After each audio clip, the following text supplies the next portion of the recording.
If you think Wakanda was just a fiction movie and can never occur in real life, then wait, as this is about to change for the first time in history after the launch of the Wakanda City of Return project in Ghana.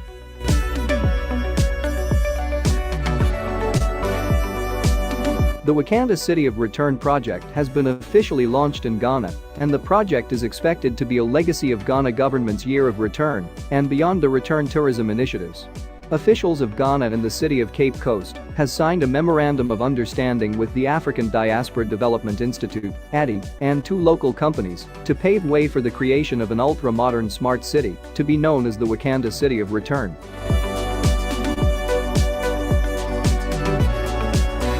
The partners for the multi-billion project desire to create a place of pilgrimage for the people of African descent, as well as other tourists to know about the history, culture, the civilization of Africa, and its role in the creation of the New World economy. The ultra-modern edifice modeled around the architecture of the Wakanda city as exhibited in the famous Black Panther movie is expected to attract many across the globe to Ghana. It will also be a center for teaching the history of the black race. The building of the city is in line with the many tourist sites in the region which attract a lot of foreigners. The city of Cape Coast in Ghana's central region is widely known as the nation's tourism hub and the Mecca for African descent in the diaspora. Every year, thousands of black people across the world visit the city and other historic slave sites to learn about the transatlantic slave trade. The region was the hotbed of the slave trade that saw millions of Africans uprooted to the New World.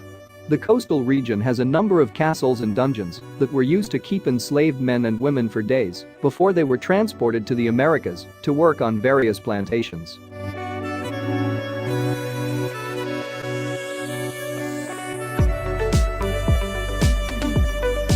The Wakanda City of Return is set to change the coastlines of Cape Coast with the construction of 5-star hotels, heritage walkway, retreat and health resort, conference centers, and the continental corporate headquarters of African Diaspora Development Institute.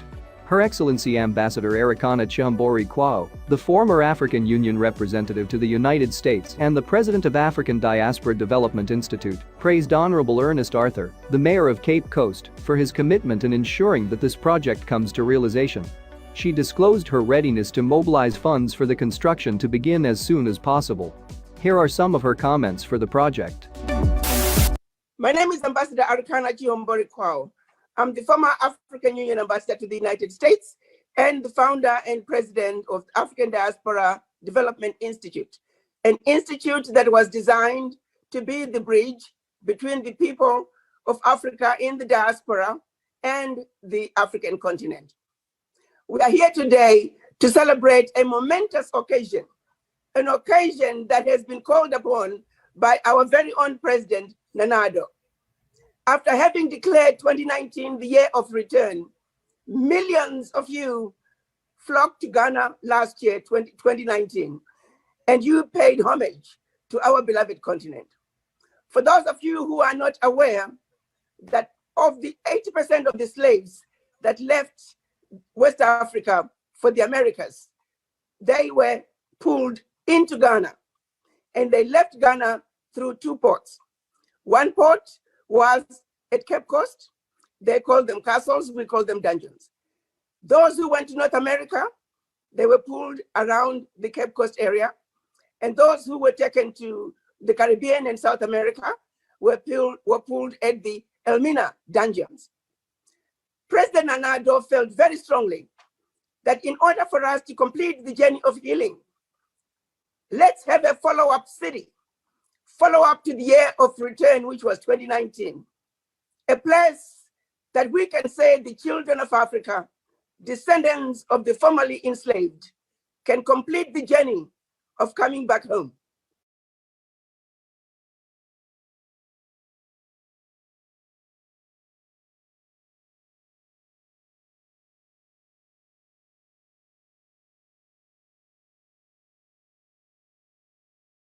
Good morning. If you haven't voted, today, got that special recall election going on. So do that. Make sure you do that in your day's activity. Hope you're doing okay in this COVID-19 election, stressful social justice, crazy society we living in these days.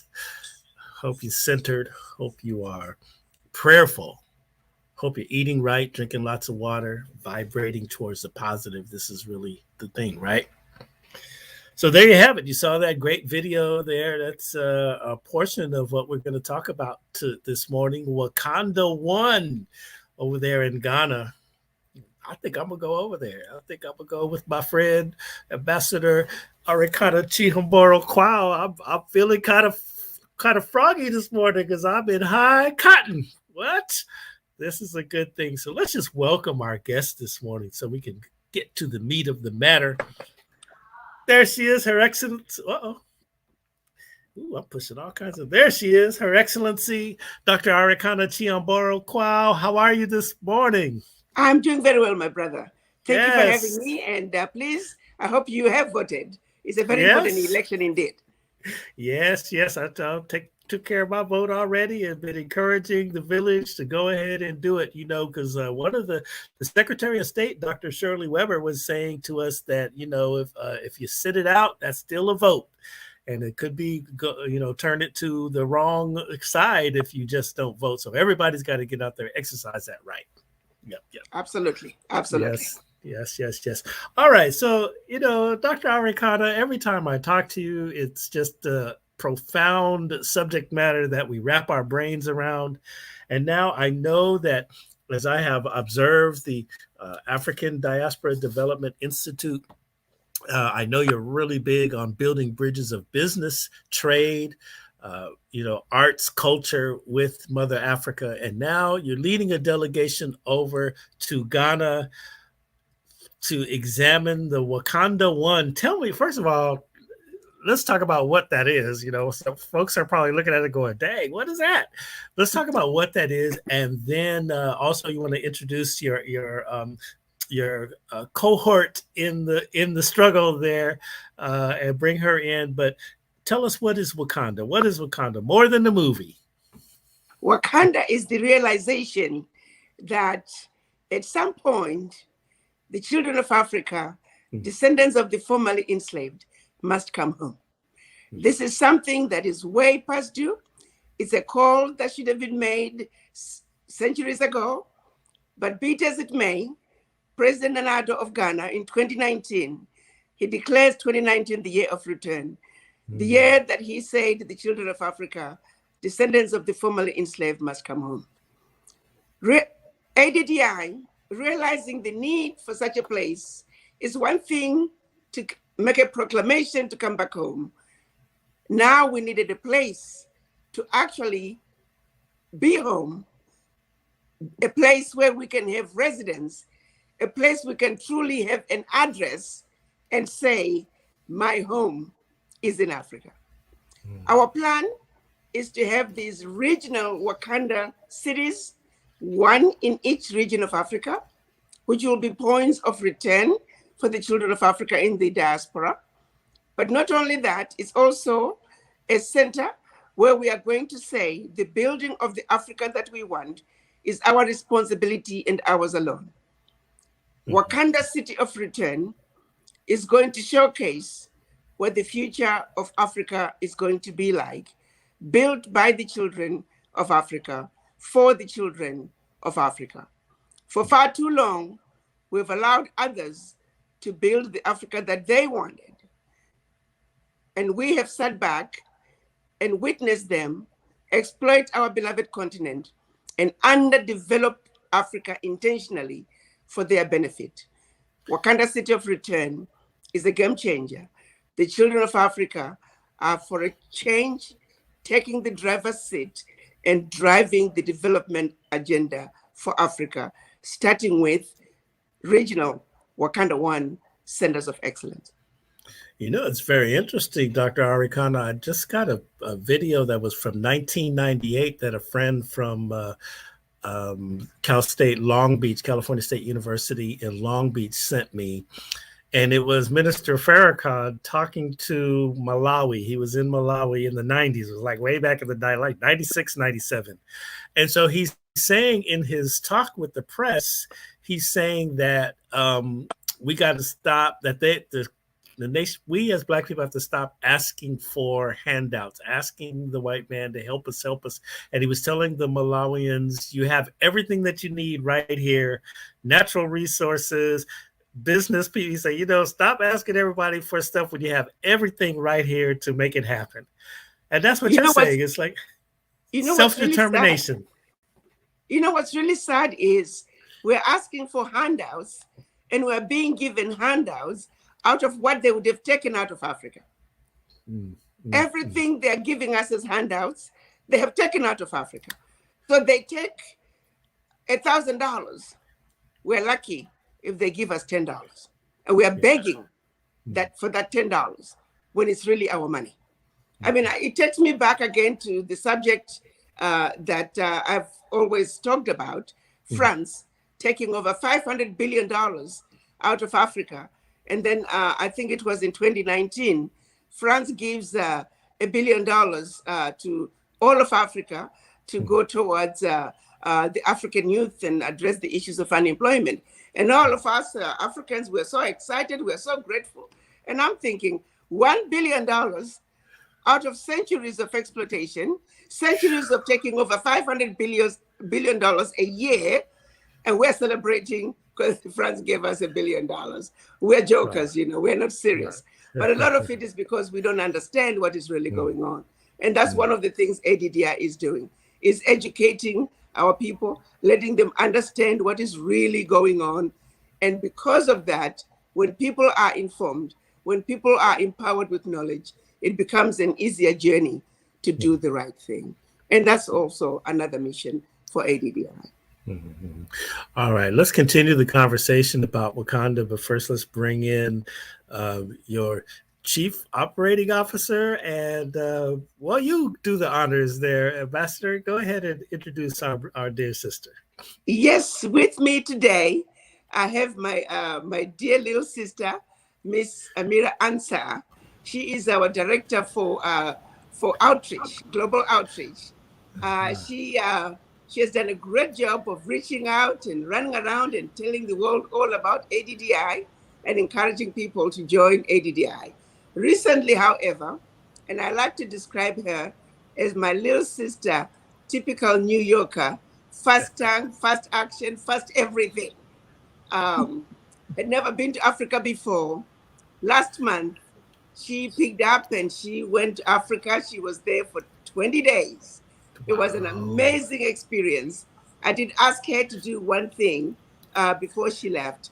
I said, little baby sister, I need you to empty out your brain. Anything that you may have heard about Africa, delete it.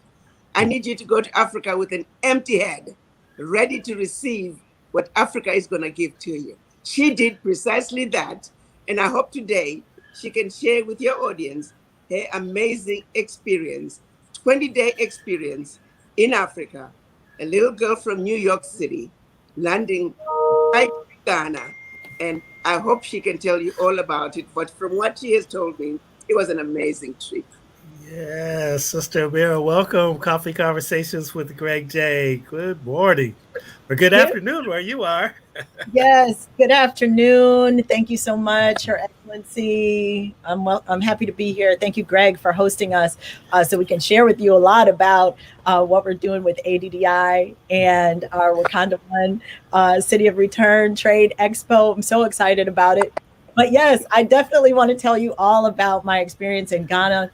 Like Her Excellency said, she was just like, hey, just go and, go with an open mind and just look for opportunity. Look at the opportunity, So again, I was going in with that mindset. Again, I'm New York raised. I am from the state of New York. So,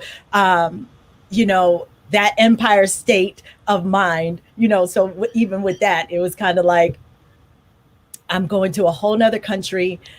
So again, you want to just really relax into that. So with that, I had the opportunity. I did go with some representation from the African Hebrew Israelites of Jerusalem. And so we get there. It is very spiritual. For me, it was a very spiritual experience mainly because I was really able to feel the spirit of the people in Ghana. You know, there was an automatic love and connection with the people, with the essence of the people that were there. Now, understandably, you know, you see that it is considered like a third world country. And so you do see, you know, where there can be things that can be improved. However, when I looked at the people and the men and the women, but especially the women, and how they marketed their goods and they stood so tall with their goods. You know, I saw one lady, she had 5 big flat screen televisions on her head, balanced so eloquently as she walked tall. And it was just, for me, I was just totally in awe because of the way she moved with grace. And she was just so statuesque, but at the same time, you can tell she was handling her business. You know, she's got 5 big screen televisions on her head. So to see just the essence of that, to me, it was just something that was so beautiful. And you get to see that so much from, you know, I looked at it as the entrepreneurial spirit of the people in Ghana. You see the marketers and they're marketing their goods and all of that. But one of the things that just struck out to me was the grace and you know, they always held their head up, you know. So it was just beautiful to me that they were just so in tune with their spirit and with who they were, irregardless of what was going on around them. So that was something that was very beautiful to me, and it stood out. It was just the people themselves. You know, it's really interesting when you go to Africa and you see, you know, exactly everything that you have just described, you know, and, you know, for a lot of years pre-COVID, we were organizing tour groups down to South Africa for music festivals. And the number one comment that my travel groups will make is, okay, Brother Greg, they don't show us this Africa. I mean, you know, we're fed a certain image of Mother Africa here in America where we don't, you know, we're shown a, you know, babies with flies, famine, just craziness. But when you go there and you see the cosmopolitan and you feel the energy of the people, it's overwhelming. It will take you down to tears. Yeah. Mm-hmm. Absolutely. So with that, we definitely looked for opportunity. So that was my charge, right? To look for opportunity. And so with that, being able to collaborate, we were able to collaborate with the Queen Mothers of Elmina and working with them, because that is going to be one of the main focal points of our trade expo. One of the main things that is going to be a result of is our women's empowerment and our youth empowerment programs.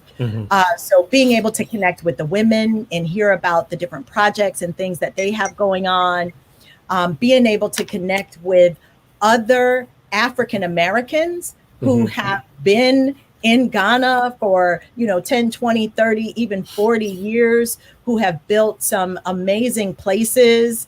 I visited a bed and breakfast built by an African American. Shout out to the Almond Tree.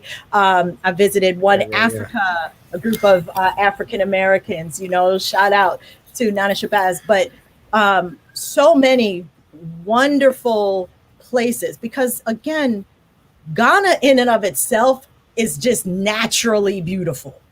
Nature has made it beautiful. You know, the ocean, the beach, the shore, the people, like you put all that together and it's like, how could this not be the most amazing place ever? But I could say that I did feel like I was rather really rich, because my dollar turned to $6 as soon as you hit the ground. $1 is now $6, right? I was going to ask you about the exchange, because your money goes a long way. I'm like making it rain, right? You know, let's really just, you know, and I hope that everybody else goes in that particular mindset as well, because you just literally multiplied what you had by 6 just by landing there. And so for me, it was just like, oh, how much can I was thinking, you know, from an investment perspective, but I just wanted to help the people, you know. It's like, how much can I give? Like, how much do you typically make in a day? You know, those were some of the questions that I was like, so what is this, you know? And you can tell just by the response of the people that, you know, they really just don't make a lot of money, but you wouldn't even be able to tell because of the joy and the happiness that they still possess. It is just so amazing. And I would want to be around that spirit for every day for the rest of my life. That is why as soon as I came back, I immediately booked a flight to go back to Ghana. I was like, you know, I wasn't ready for it to be over, essentially. I mean, I do have a husband, so I had to come back home, but I was just like, okay, I'm ready to buy some land and build a house and do all of this good stuff. So that takes us back to Her Excellency and her vision of this whole Wakanda city of return, and these cities of excellence that we could come together and build so we can have a piece of this beauty. And again, I can't express more of the spiritual connection and level. Like, you can think so much more clearly on the shores of Ghana. You could think so much more clearly. For me, it was definitely a moment of clarity, a moment of understanding the vision that Her Excellency had. Like, okay, I totally, not only do I get it from a knowledge perspective that I know what she's talking about, but now I can experience it. And the experience is what makes it real, you know? And so you can read the book. Shout out to Africa 101, everybody. That you have your copy. I have my copy. Thank you so much. Right. So you can read it, but the experience is what everyone needs in their lives. And that's why it's so imperative that everyone join us December 2nd to the 13th for the Wakanda One Trade Expo in Cape Coast, Ghana. You are going to love it, and your life will be changed forever after. My experience told me that. Yeah. Let me ask you, Your Excellency. All right. So, you know, when you hear the term Wakanda, we do know it's, you know, from a movie. It's like, okay, and I guess when we begin to hear concepts like Wakanda One,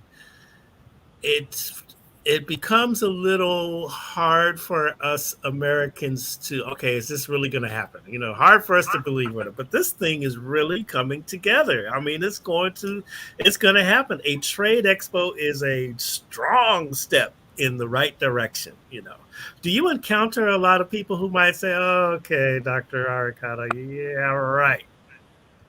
Well, I think our real challenge right now is that larger population of people of African descent, descendants of the formerly enslaved, who actually do not want to have anything to do with Africa. Sadly, it's a significant percentage, but it's because they have been fed lies about Africa. And so part of what we're doing as ADDI is to educate them, to let them know that they have to reconnect back to their anchor. Everybody else on earth is anchored with where they come from. The only people who are not anchored and connected with where they come from are the descendants of the formerly enslaved. So it's really out of sheer ignorance, really, of their history and why they need to connect. Look at the Jews. They know they're from Israel, whether they ever set foot in Israel or not. They're Jews no matter where they are. Look at the Irish Americans. Look at the German Americans, Italian Americans. Everybody else is anchored to their countries of origin. So we need to make sure that every Black person understands and appreciates the fact that they're African no matter where they were born, and that Africa is home, whether you like it or not. It is what it is. That is the DNA that runs in your veins. It's the DNA of an African. Plain and simple, whether you like it or not. Then secondly, we're also saying in a very realistic way, let's talk about bringing the children of Africa home. If I take my baby sister, who had never been to Africa before, to have that experience, I just see from the way her face, the way she beamed when she came back. Even when she landed, that was the first thing she did was call me and tell me that she had landed. The excitement in her voice. I want everybody to experience that. A lot of people are not experiencing it or wishing to experience it because they simply do not know. They are being told Africa is a diseased and dying continent. No, that is far from it. Africa is the richest continent on earth. There's not a single country in the Western world and now in the Eastern world that does not begin their strategic planning sessions with Africa. Why? Because everything they need in terms of natural resources is in Africa. And that is why they're doing everything they can to keep Africa from moving forward, to keep Africa from being united, to keep the children of Africa in the diaspora, who are the final element, missing part that is needed for Africa to build a sustainable Africa. They're trying to keep us from uniting. So the more people begin to understand that you are part of a strategy of divide and conquer, the sooner they can say, no, I can no longer continue to be victim to this strategy. ADDI is saying, Wakanda cities of return, it is that place that we are all going to go back. We're going to showcase to the world that we're now united and we are building the Africa we want for a change. In Wakanda City of Return, phase 1 is going to have a welcome center, which is a beachfront resort with a hotel and chalets and some conference centers. There's also going to be 8,000 residential properties. We want people to be able to come home and have a place they can say, I am back home. I've completed the journey that was started by my ancestors when they were taken out of Africa as slaves. That we must do. The trade fair, we're going to be bringing children of Africa in the diaspora, American businesses in front of the opportunities in Africa. What we're asking people to do is come to Africa with an open mind. If $1,000 is what you have, we're going to put you in front of a woman who could use that $1,000 to partner with you and grow her dressmaking business into a manufacturing, a major manufacturing company. We can show you how you can partner with a young youth who could use $1,000, who's currently selling SIM cards by the roadside.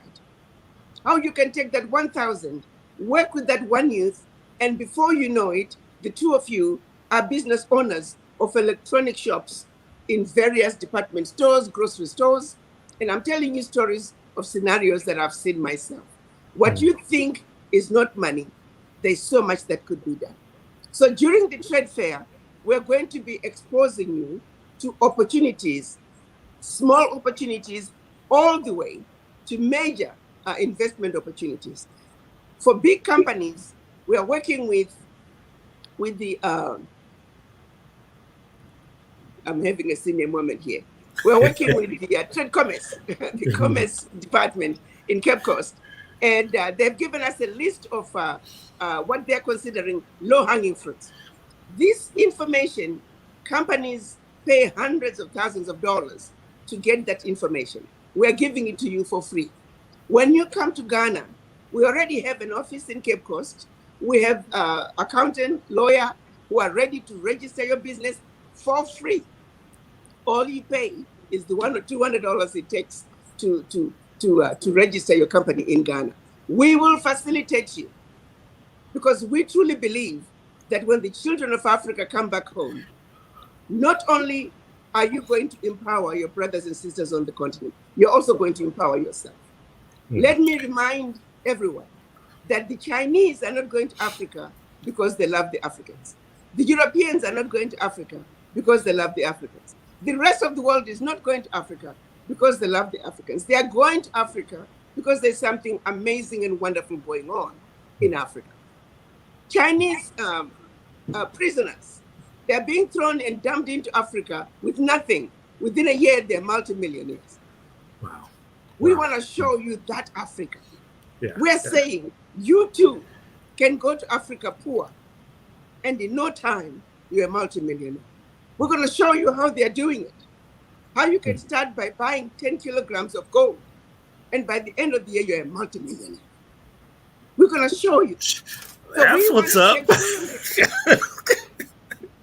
You know, Your Excellency, I love it. I'm just sitting here overflowing. I'm laughing for a lot of reasons. First of all, I'm trying to be a multimillionaire, so you know, you made me feel really good right there. But you know, I'm looking at super producer Rhonda Love and my good friend Jose Angel Castro. These are good folks coming. Okay, Rhonda. They want to come along with us and jump into this. But you know, the story that I like to tell all the time, and I have not been to Ghana, so this would be my first time. I have a lot of friends over there. I know my dear sister, Dr. Sharita Yazid, lives there. She's actually from Compton, and she moved there years and years ago, and so she has lived there all along. My good friend Rocky Dawuni, I'll just say he lives in both places. He's from Ghana originally. He's a Grammy-nominated music artist, and he's in the Aburi Mountains, up in the mountains. He's got Bob Marley's old recording studio, and so he comes on Coffee Conversations every now and again from Ghana. We always talk about. He's always like, "Brother Greg, you got to come, you got to come." But the story I really like to tell is when we took our groups over to South Africa. My good friend, Dr. Belinda Allen, she wanted to go. Oh, Brother Greg, I'm going with you. I said, you know, got to talk to her husband. And so I would have these information meetings, right? And so Brother Jerome comes to the meeting and he just pulled, before I even get started, he says, "Brother, I ain't going to no Africa. I am not going." And for the same reasons that you said, it was like he just was not trying to go, right? And so I just said, "Well, look, Jerome, just sit down, you know, hear me out, you know, let me do my presentation." So when it's done with the presentation, Jerome's all in. He's ready to go. So we go there. Do you know he had the time of his life and often calls me now, "Brother, when we going back? When we going back? When we going back?" You know, and he was, after you called me the other day, Your Excellency, I called him and I called my good friend Greg Doolin, who is a prominent restaurant owner here in Los Angeles. If you talk soul food in LA, you got to talk about the Doolin family. So Greg is already, he's like, "Oh, I'm in, let's go." You know, he wants to create those trade connections, you know. But it's like you have to awaken people to the essence of our Africa. And that is just really a fact of the matter. It is a fact. Like you said, it is what it is. Absolutely. And what we're going to do as well, for those who are going to be coming to Ghana, we will facilitate partnerships with locals to make sure that at any given time, if you encounter any issues with your business, not only do you have a local partner that we are monitoring, but also all issues, you can come through ADDI offices. You never have to worry about the red tape that a lot of people face when they go into Africa by themselves. ADDI is going to give you that cover, the cover that you need. And we realize that is the serious problem. That is why a lot of people, when they try to go and do business in Africa, they are not succeeding, or they are going and ending up coming back. They need that cover. So our presence in every country that we invite diaspora to go to is going to be the cover and the link that has been missing to make sure that the businesses do succeed. What we have now, for those people who are interested in going to Ghana and joining us December 2nd, with departure is December 2nd out of the United States and anywhere else in the world that you want to depart from, we meet in Ghana on the 3rd of December. The first program is on the 4th, which is our welcome dinner, which will be in Accra. So 3 ways to join us. You can go to the website, ouraddi.org, ouraddi.org. You can sign up on Eventbrite for $250 plus whatever the fees are for Eventbrite. And then we can meet you in Ghana. We can meet you in Accra. You get your own ticket.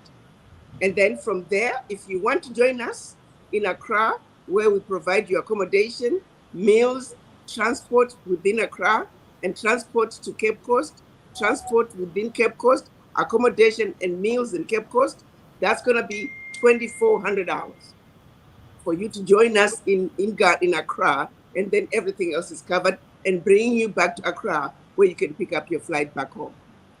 Or you could just decide you just want to register for $250 and you can take care of yourself in Accra. You can transport yourself to Cape Coast, take care of your own accommodation and food in Cape Coast. That's also good. Or you could say, you know what, I don't want to have to fool with any of that. For $4,000, you can get your ticket from the US all the way to Accra, food, transport in Accra, Cape Coast, all covered, and back to Accra. So $4,000 complete package, $2,400 if you want to meet us in Accra, and then everything is covered from Accra to Cape Coast. Or you can just do your $250 plus the fee, registration fee for an Eventbrite, and we'll just meet you for the activities in Ghana, in Accra, as well as in Cape Coast. So 3 levels on how you can go in. I am advising people to try and get your own ticket, because if you go online, you can actually get some cheap tickets. I've seen tickets as low as $1,000. So you can just sign up for joining us in Accra. If you've never been to Africa before, I recommend that. So that way, everything you do, you are with the group. But otherwise, if you're familiar with Africa and you want to be on your own, just register and you can join us. You see the program, join us wherever the programs are. You can join us and participate. You simply have to cover your own transportation, food, and accommodation. So we're making it very easy. We're looking forward to people coming. And what we're saying is, we want to show you the possibilities, the opportunities, regardless of how much money you have, whether you have millions of dollars or you have $1,000. We are going to introduce you to opportunities that you can come back and make money in Africa, go to Africa poor and come back rich, just like others are doing. We want to show you how they're doing it. I'm with that. Now, I'm with it. Now, what do you see as some of the strong sectors, business sectors? Like, there might be some business people on here that say, okay, I'm into this. What are some sectors that we can think about connecting with? I'm media, so I'd love to connect with some media, and then also arts and culture is that's my bailiwick. But what are some of the critical sectors that we need to look for? Well, everything is critical in Africa. Everything is needed. But let me give you a simple example. Right now, 70% of the chickens consumed in Ghanaian kitchens are imported. A lot of the neighboring countries, 100% of their chickens are imported from South America, from China, from everywhere. We, the continent with over 65% of the arable land, we are importing chickens. We are importing wheat. We are importing rice. We are importing everything. So if you look at poultry farming alone, there's a serious shortage of eggs. You don't even, and it's minimal investment. That's one of the areas our agriculture sector is going to be focusing on. Their budget is about $300,000, which is next to nothing, really. They're going to start major commercial farming, poultry farming. Poultry farming alone, those who are going to be the investors in that first $300,000 to $500,000, they're going to be multi-millionaires, if not billionaires. That's $1 billion industry, poultry farming alone. And there are people who are qualified, young men, who can run that farm for you. You invest in it, you come back to America and play golf while your money is working for you in Africa. Chickens alone. Chickens alone. So I'm trying to just give you an example. And we have the land. The land is not an issue. They are giving us land. Wow. To do what we need to do. I really want people to understand the opportunities that we can open for them. Then, of course, my big one is, of course, manufacturing. We also have our sector for mining. They are going to be starting a industrial park, and the first thing they're going to work on is using scrap metal to make parts, spare parts for farming equipment, spare parts for cars, spare parts for everything. Africa, if you were to go into basements and junkyards, equipment that could still be functioning if it were not for some little bitty part that is not available. So our team is going to look at manufacturing spare parts using scrap metal. Another huge industry. Manufacturing in general is completely open. Africans, we are importing toothpicks, my brother. Toothpicks. Wow. It is beautiful, it's sad, but everything that's being consumed in Africa today, by and large, is imported. Manufacturing is another sector. That's why I'm saying I really want people to come and see the opportunities. These opportunities are going to be taken advantage of, but sadly, not by us. And that's all I'm saying. We want everybody, come to Ghana, let us show you the opportunities, and let us put you in front of people who you can work with. I see on your materials there, you have a lot of, endorsement from traditional leaders, chiefs and kings and all that there, right? And I want to ask Sister Amirah, when you mentioned Queen Mothers, you connected with the Queen Mothers over there. I know that is an important connection to have when you're trying to make business in Africa. I mean, actually all over Africa. I learned that going to I had an opportunity to go. I was in Southern Africa and Swaziland, and I met a bunch of kings, for what the project I was trying to work on. And I saw a lot. I saw cashew plantations. I saw the trees where they make paper. I mean, it was really, really incredible. And I realized how important it was to have the buy-in from the traditional leaders. What was that like for you to like link up with the Queen Mother? Are you serious? My beloved brother, you already know. It was definitely an amazing experience. We work with Nano Abukase Ampa II. He actually took me to a celebration for a Queen Mother who passed. So that experience in and of itself was something that I will never forget. It will always be etched into my spirit. Simply because of just the beauty of it, because typically when you're thinking about you're going to, a funeral per se, right? You're thinking of it from a mourning perspective, right?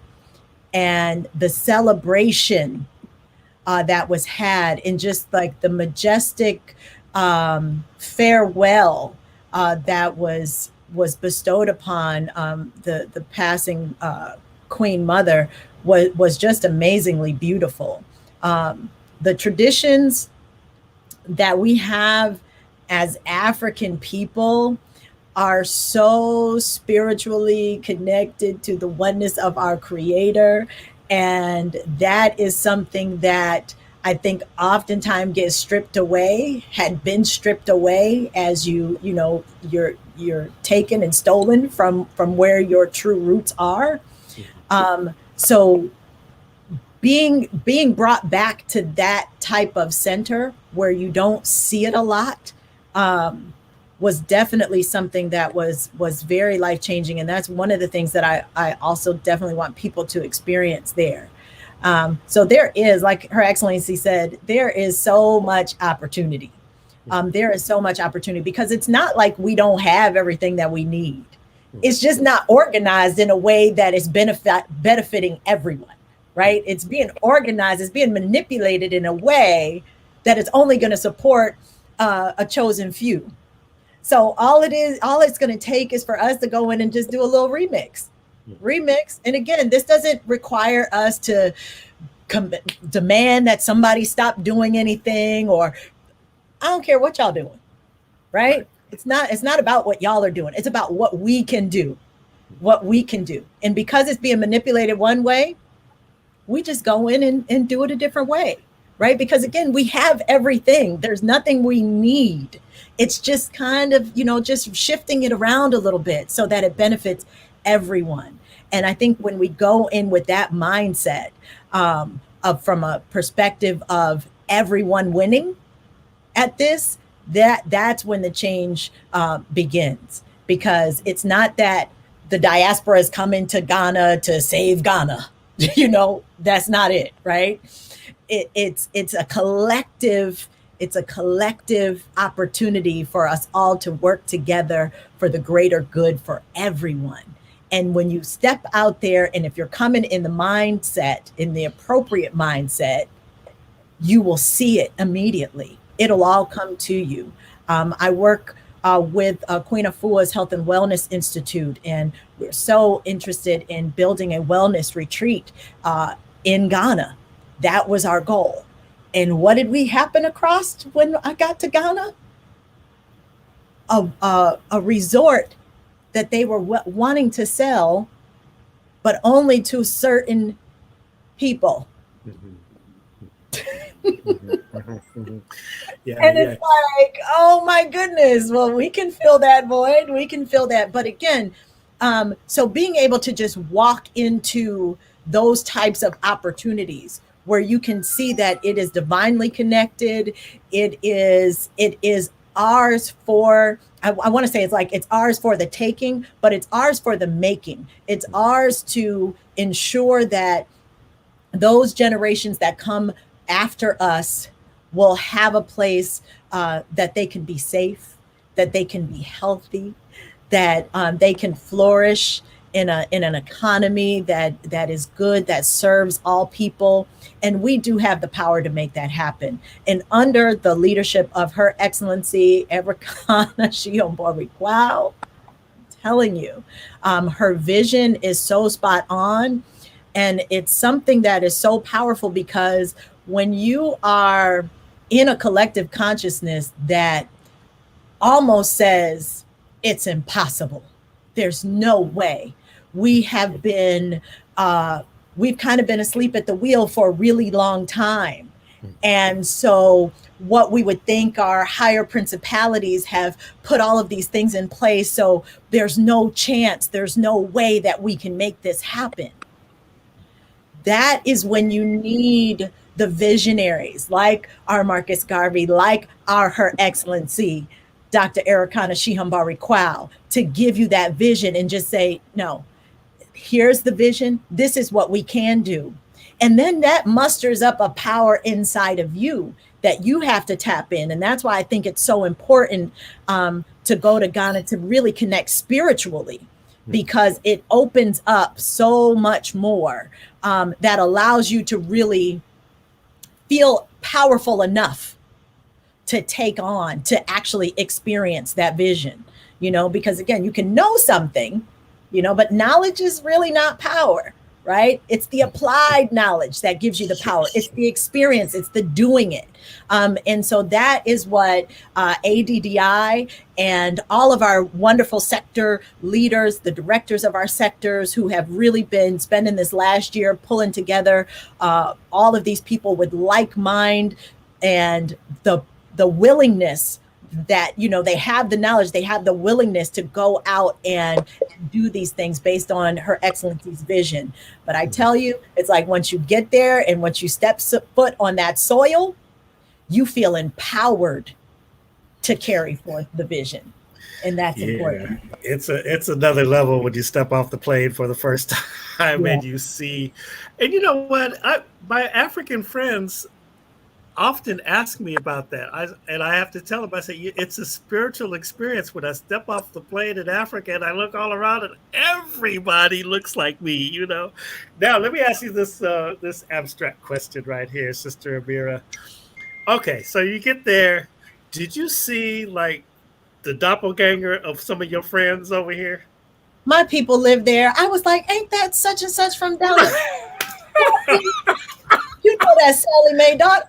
Now, ain't that sure? Every time I turned around, and it was amazing. It was so funny. I was like, and I said to Queen Esther, my beloved sister, I said to her, I said, wow. I said, after all that our people went through, we still kept our faces. Still kept our faces. It's amazing. It was something to that. And we were eating lunch one day and I was like, you know what? It's so amazing because it happened so many times. Right. And I was just like, oh, you're like double taking. You're like, yes. Oh. And after all that we've been through, Yes. After all that we've been through, we still kept our faces. Yes. And there's something to be said about that. It's something to be said about that. And, you know, it just makes me, again, just want to connect even more with the continent. So I am, you know, this is a journey that I have literally been on for my entire life. My entire life journey has been to connect with the continent.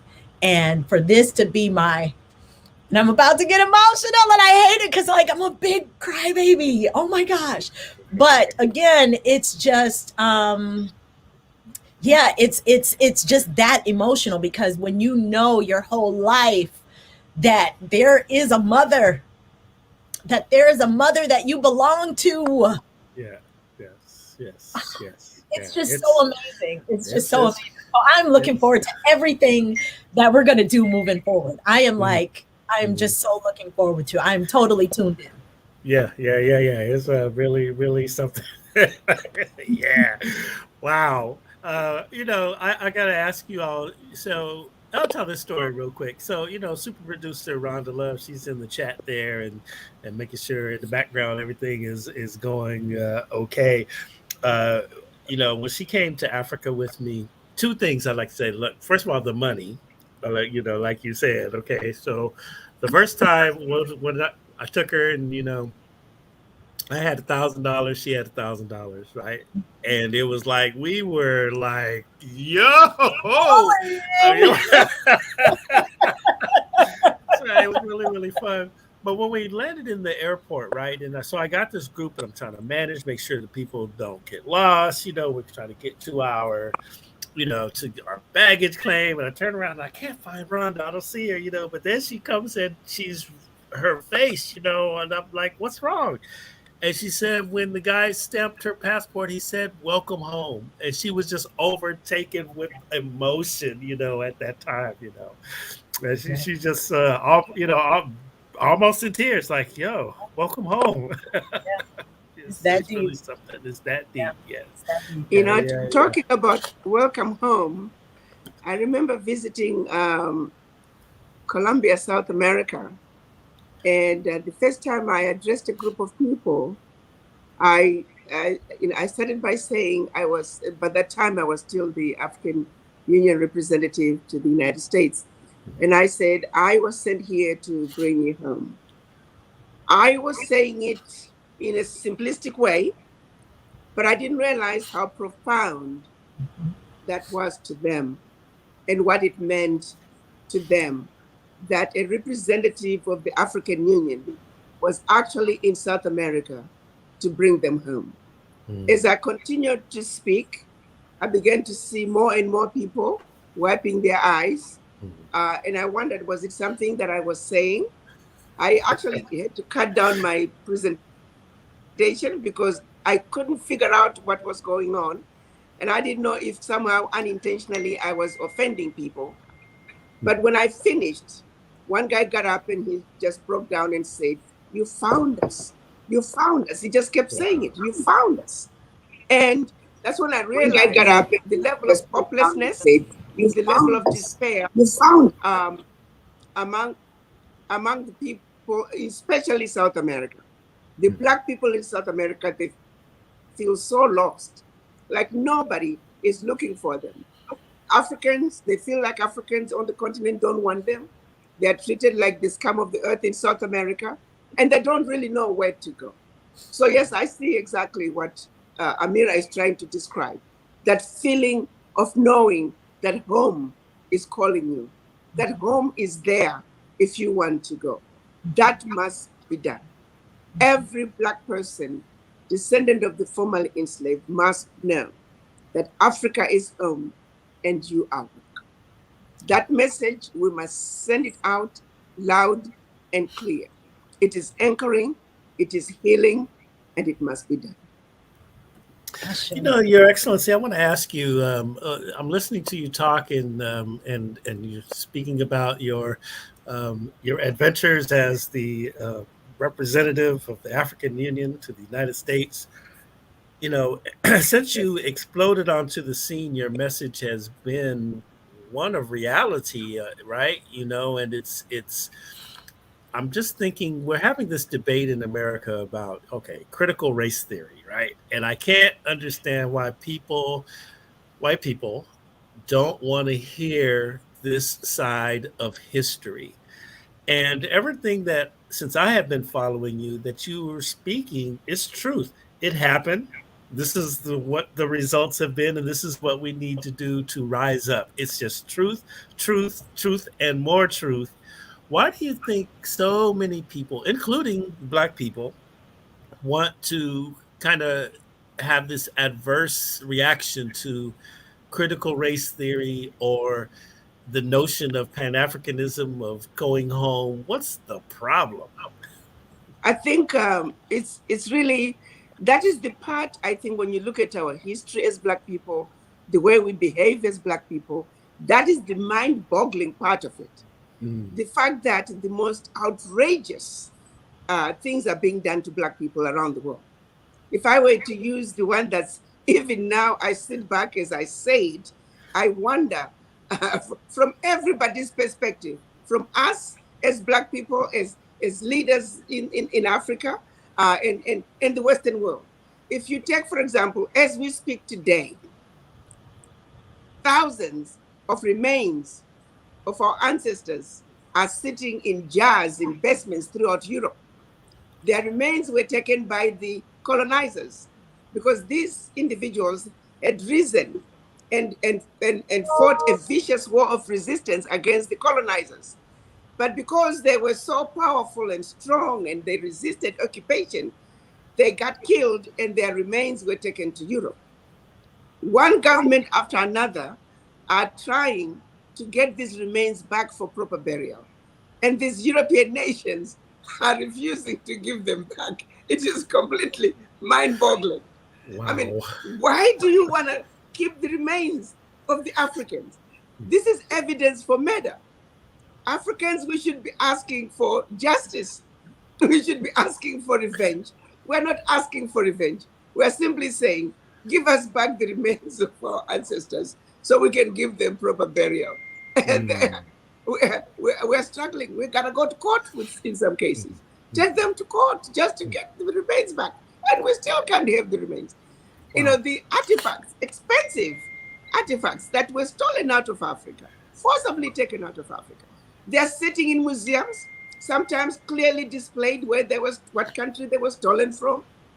And we pay money to go take a look at them. Some of them are still in basements. Everybody knows they were never paid for, they were stolen.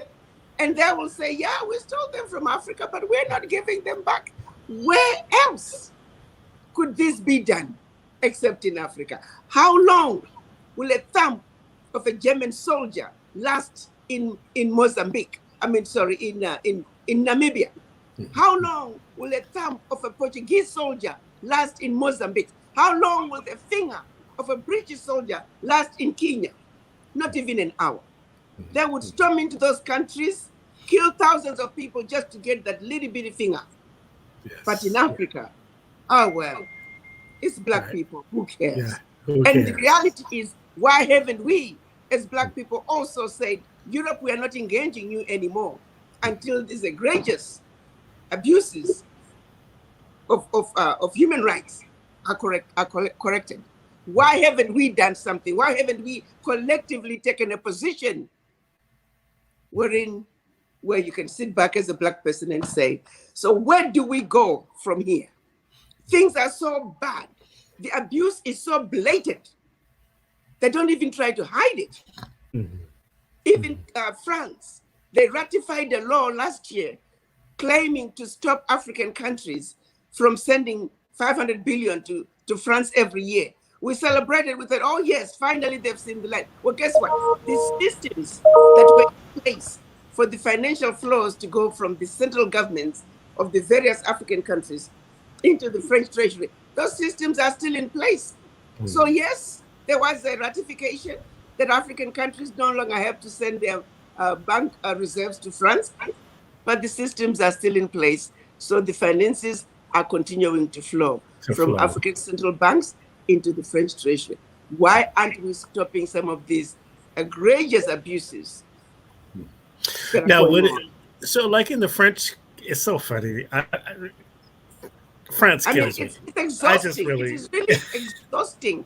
It's like, it is so bad. Where do we go from here? Because their backbone of those French-speaking African nations, their currency background is still the franc, right? It is. So even though like you say, the systems are still in place because the money, the dollar, the money is still the franc and still closely related, and so it's not so easy to unhinge. Why do you think that? Why do you think that the West doesn't condemn France for its actions in Africa? Because they are busy. They're all in it together. They're all benefiting and exploiting their former colonies. The French are just the worst of them all. But they're all in it. Man. They're depending on the natural resources from their former colonies. I mean, now you see suddenly because of Brexit, you see Prince Charles dancing in Nigeria. And finally, he's going on vacation in Nigeria, him and Camilla. They're talking about jollof rice. It's not because they love jollof rice. They're trying to reconnect because they got out of Europe, and now they want to go back to the former colonies. And you know what? They're going to get away with it because we're going to receive them with open arms. Yeah, that's what we do, isn't it? We let it, when they come, we just open arms, hey, because we think that they are loving towards us. And this is not just to preach hate; it's just to say this is just a fact, okay? It's a phenomenon that we have to understand as Black people. Where we should stand up and stand our ground and push back, we do not. And that's something that really needs to change. But fundamentally, it goes down to the mind. That's where they destroyed us, and that's where the healing needs to begin. Yeah, Malcolm X says the mind is the most lethal weapon. That's what it is. Indeed. Yes, so they got us where it matters the most. They got us to believe we're Black like the devil, and they're white like the angels. Yes. So it is what it is. We're busy running away from who we are as Black people, trying to be something that we can never be. Sad. Whew, you preach it right there. Look, I'm gonna leave y'all with that one right there. Take that to the polls. Oh my goodness. But anyway, we want everybody to go to our ADDI.org and please join us in Ghana, December 2nd to December 13th. It's going to be an amazing program, a program that is designed for you to come to Africa with an empty mind.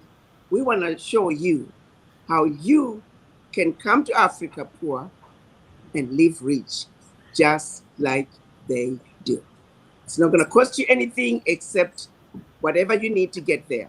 If you have a company, these opportunities are opportunities that many companies, they pay hundreds and thousands of dollars to get this information. We're giving it to you for free because we know that when you are given the right information, when you are exposed to what can be, you will come home and claim your inheritance. That is all we are wanting to do. And that is the objective of ADDI. It's about bringing the children of Africa home to take what belongs to you. All right. Yes. Okay. So there you have it. You look in the chat, you see the all the information there. Oh, thank you there, Sister Amirah. That's good stuff right there. It's in the chat. So how you can get down on this trade trip that we're going on in December. That's what we're going to do. We're going to go over there, create some business opportunities, and, experience the essence of Mother Africa. I am so excited about this. I'm going to pull my pennies together. I'm going. I know that. I'm going to make this happen. Yes. Good stuff. Any last words there, Sister Amirah? I just want to say special thanks to Her Excellency for her vision, for her commitment, for her dedication to ensuring that what needs to happen between the diaspora and the continent is going to happen, is happening, not even is going to, that it is happening. And thank her for her leadership, and for each and every one who can hear this. Join us, be with us, support this vision, because this is the right side of history. So I just want everybody to benefit from this, because it is real and it is happening right now. And I can't be more grateful and thankful for everything at this point. So really, really awesome. Thank you so much for those words. I need you to do me a favor and connect me with Queen Afua. I interviewed her a couple of times when I was at KJLH, and I need to speak with her on Coffee Conversations. She's on my list. I need Queen Afua. Absolutely. Good. Your Excellency, any last words for the people? Yes, our ADDI.org. Please go sign up. As an individual, you can sign up and come see the relationships you can create, the connections you can make. As a company, come and see the opportunities that lay ahead. Start your business. We will make sure that we assist you with getting the land that you need. We will get you registered. We will make sure that you succeed in that which you do.